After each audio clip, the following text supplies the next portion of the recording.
अच्छा सुन बेटा, तुझे पक्का पता है डैडी यहीं आने वाले थे? हाँ मम्मी, उन्होंने यही कहा था कि वो अपने क्लाइंट के साथ सेंटर होटल में डिनर के लिए आने वाले। अच्छा चल बैठ जा, जूस पी। हाँ, पता नहीं कहाँ फंस गए होंगे। आदत से मजबूर। तारा, मैं तुमसे बहुत नाराज हूँ। क्यों? तुम मुझे शादी से पहले क्यों नहीं मिली? क्यों? वरना तुम मुझसे शादी करते। सीधी बात है। अच्छा हुआ तुमने मुझसे शादी नहीं की। क्यों? वरना मैं अपनी वेडिंग एनिवर्सरी पर तुम्हारी बीवी की तरह इंतजार कर रही होती। मजाक करने की आदत नहीं जाएगी तुम्हारी। पीना। आओ। अक्सर मैं खाने के लिए यहीं पर आता हूँ, you know? What food you get here? Yeah. Beautiful place for beautiful people. Mummy mummy, daddy आ गए।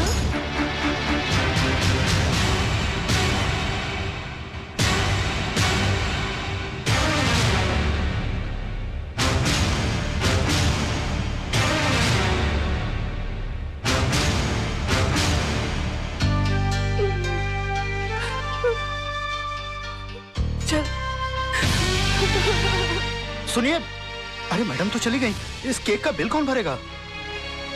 बिल मेरे नाम का फटा है भैया, तो मैं ही भरूंगा। हाय डैडी। कौन थी वो? तारा। कौन तारा? चड्डा की बीवी। चड्डा? कौन चड्डा? तुम चड्डा को नहीं जानती? मेरा क्लाइंट। तो क्लाइंट की बीवी का इस तरह सबके सामने हाथ पकड़कर क्या कर रहे थे आप? तो तुमने तो मेरा सिर्फ हाथ उसके हाथ में देखा, उससे पहले मेरा हाथ उसकी कमर में था। क्या? हाँ, और उससे कुछ देर पहले जबरदस्ती पकड़कर मैंने उसे अपने गाड़ी में ढकेल दिया। बेटा अंदर जा। अंदर नहीं जाएगा वो। अब जब उसने सब कुछ सुन ही लिया है, तो पूरी सच्चाई गौर से सुनेगा हमारा चिंटू। सच्चाई? हाँ, सच्चाई जिसका तुम्हें पता नहीं। तारा और चड्डा साहब एक दूसरे को बहुत प्यार करते थे, हमारी तरह। उन दोनों की भी लव मैरिज हुई, हमारी तरह। मगर तारा का नसीब अच्छा नहीं है, तुम्हारी तरह, क्योंकि उसका पति बेवफा निकला। तारा ने चड्डा साहब को रंगे हाथों सेक्रेटरी के साथ पकड़ लिया। बात डिवोर्स तक पहुंच गई, और मैं नहीं चाहता था कि हमारे मैरिज एनिवर्सरी वाले दिन किसी का डिवोर्स हो जाए। वो इसलिए कि तारा के भी तो छोटे छोटे बच्चे हैं। चिंटू जैसा बेटा है, एक छोटी सी बेटी है जो ठीक से मम्मी पापा भी नहीं बोल सकती। अब तुम बताओ, अच्छा लगता है दो मासूम बच्चे माँ बाप की वजह से आपस में बट जाएं? मैंने जबरदस्ती तारा को गाड़ी में बैठाया और हाथ पकड़कर चड्डा साहब से सेटलमेंट कराने के लिए मैं होटल में आया। अब मुझे क्या मालूम था कि पराई आग को बुझाते बुझाते मेरे खुद के हाथ जल जाएंगे, और अपने बेटे के सामने उसकी माँ की अदालत में हम मुजरिम करार कर दिए जाएंगे। ये तो वही बात हुई कि मैं किसी का केस सॉल्व करने के लिए गया और मेरी जिंदगी का केस खराब हो गया। I mean, this is ridiculous, सोना। I'm sorry. I'm sorry पापा। मुझे आप पर शक नहीं करना चाहिए था। कोई बात नहीं, इसे पता लगता है कि तुम मुझसे कितना प्यार करती हो। You're so possessive about me. Come on, let's go. Let's go out. Let's have a blast.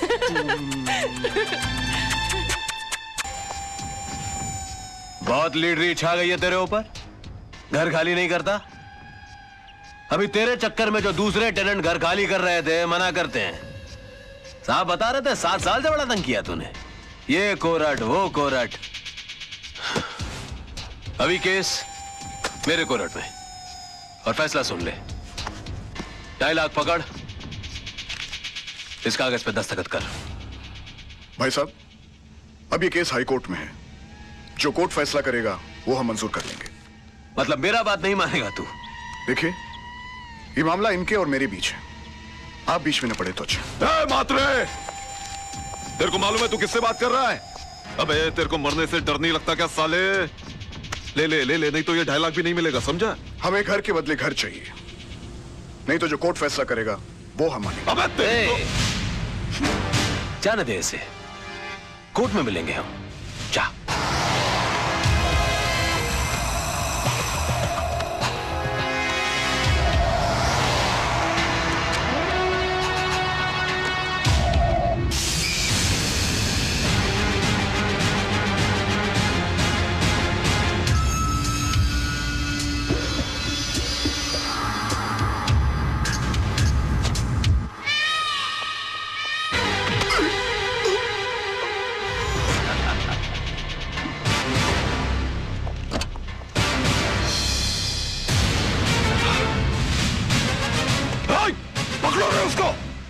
इसने तो सब शूट कर लिया। हाँ? वो कुछ नहीं होगा, कुछ नहीं होगा। लेकिन अरे चलो सेठ, कुछ नहीं होगा।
I'm sorry.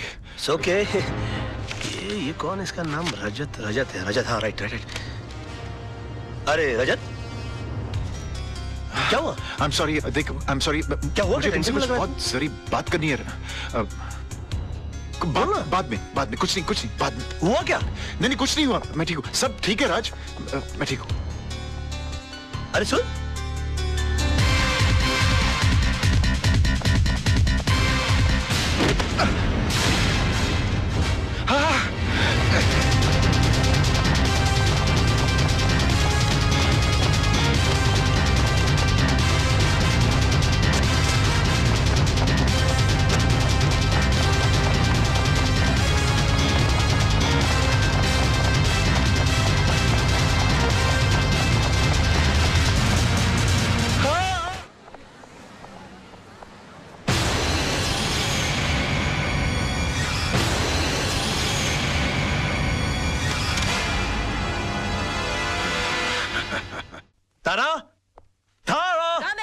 A beautiful gift for the most beautiful woman in this world. Gift? यूं अचानक? बस मूड आ गया।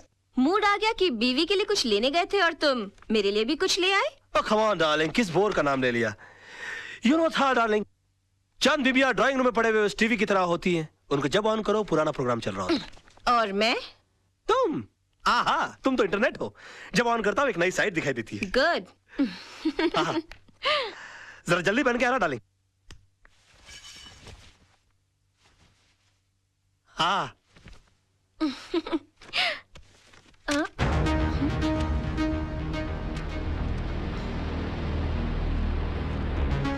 राज, ये कैसेट किसकी है? कैसेट? कौन सी कैसेट? भाई इसके अंदर कुछ भी नहीं है। 3 बार आगे पीछे करके देख लिया, कैसेट एकदम खाली है। मतलब कुछ रिकॉर्डिश नहीं हुआ और वो साला जर्नलिस्ट ने फुकट में अपना जान दे डाला।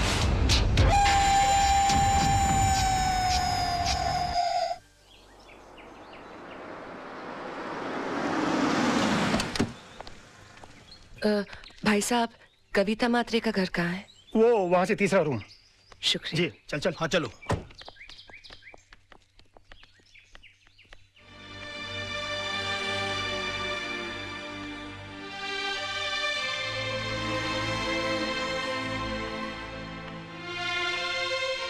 बैठो। कविता, घबराओ मत, मैं हूं ना तुम्हारे साथ। तुम्हें तुम्हारे घर से कोई नहीं निकाल सकता। राज लड़ेगा तुम्हारा केस। मैं तुम्हारे पति के कातिल को सजा जरूर दिलवाऊंगी। तुम्हें इंसाफ जरूर मिलेगा।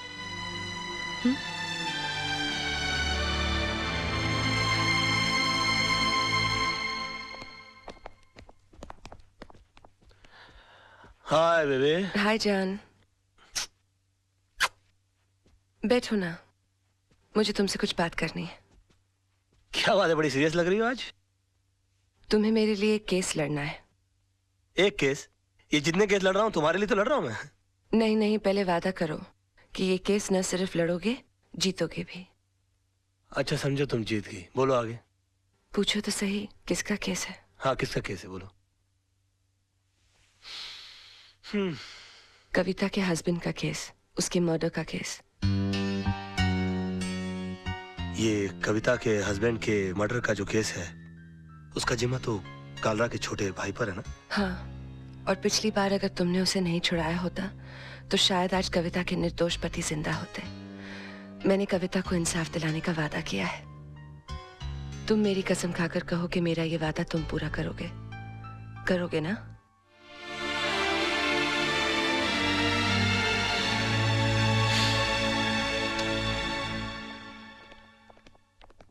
आइए आइए, क्या बात है, आज पूरी मंडली हमारे यहाँ। क्या रे, क्या कर रहा है तू?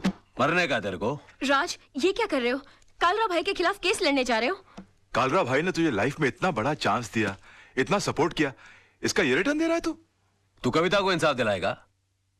तेरा इंसाफ हम कर देंगे, 2 गोली डाल देंगे। तेरा केस कौन लड़ेगा फिर?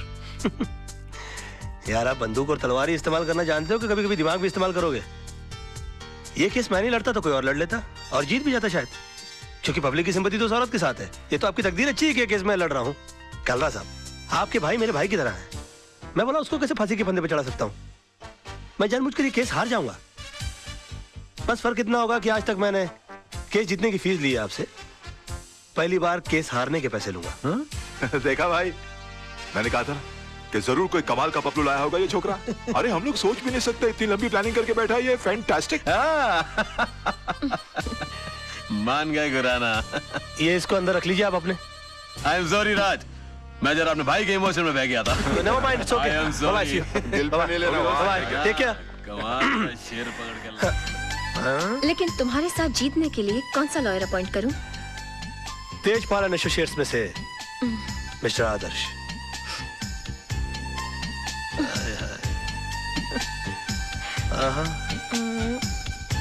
अच्छा, तो ये लो। उफ, याद आए। बाबा, मेरे को तो बहुत बड़ा लोचा लग रहा है यार। क्या हुआ रे? अरे राज और आदर्श के बीच में 36 का आंकड़ा है यार। राज और आदर्श आपस में एक दूसरे को नीचा दिखाने के लिए एक से एक टिप्पस लड़ा रहे ले। राज ने यहाँ तक कि आपके भाई का केस है ना, आदर्श को भी दे दिया। मेरे को तो पूरी दाल काली लग रही है। बात करके देखो आप।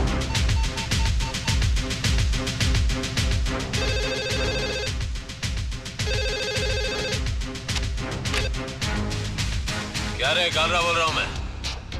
अरे काला साहब, क्या करते हो? आपको कितनी बार कहा है कि घर फोन मत किया करिए। ए, बोल वचन बंद कर बे। मैंने सुना तेरे और आदर्श का 36 का आंकड़ा है। मेरे साथ गेम कर रहा है क्या? जी हाँ, गेम तो खेल रहा हूँ मैं आपके साथ। क्योंकि ये केस लेने के लिए मेरी वाइफ ने मुझे मजबूर किया है, और वो अच्छी तरह से जानती है कि मेरे और आदर्श के बीच में टेंशन चल रही है। तो वो कभी सपने में भी नहीं सोच सकती कि केस में जानबूझ के हार जाऊंगा। समझ गए आप मेरा गेम? जरा बड़े हो गए हम बच्चे आपके, जरा हमारा ख्याल रखा करिए प्लीज। है आगे से प्लीज है। दिमाग है? वो बंदे में दिमाग तो है,